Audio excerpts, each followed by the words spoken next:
first thing we see here is an array of cameras that listen to you and watch you. These are the facial recognition systems. Now, cities are starting to be set up where they have points of entry for regions within cities.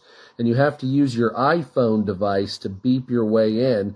And the pad on the top there shows your face. It's facial recognition. So it opens the doors and things like that for you if it matches your face or if you don't have any problems. But if you are wanted by the police or something, these will lock you in so you can't move from region to region. Or if you use too much carbon. As you can see, this woman takes off her glasses, and that little device that looks like an iPhone, but it's actually a retina scanner or a facial scanner, picks up your face and then it'll let you through. And then here's an example of how that works. You're at the gate here, it scanned his face, and then there you go, it opens the gate.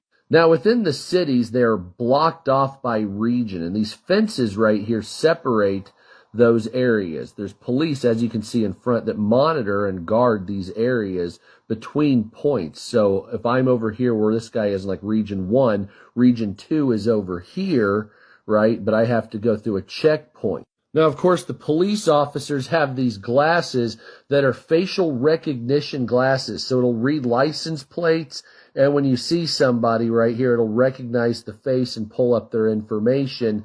And so a cop can just sit there and look at a population and determine if they're good, bad, have warrants against the government, blah, blah, blah, blah, blah, just like this officer's doing. Now, of course, this is where a camera can identify you by your gait or by the way you walk.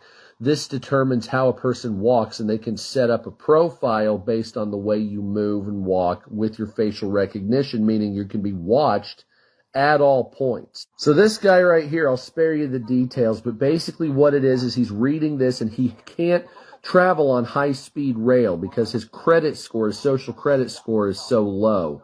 So what he had to do is volunteer and do a bunch of other to raise his social credit score. So he was going to take a trip that would take 3 hours on a high-speed rail, but because his social credit score was too low, he had to take a bus, which took 10 hours. But then coming up here, he donated and did charity work, and now he says at the end he can live like a real person. And then here's footage of the grocery store in Canada. They've put these cameras, these facial recognition cameras, in the grocery store to determine what you're buying and if it's good for the environment or not, as far as I can tell.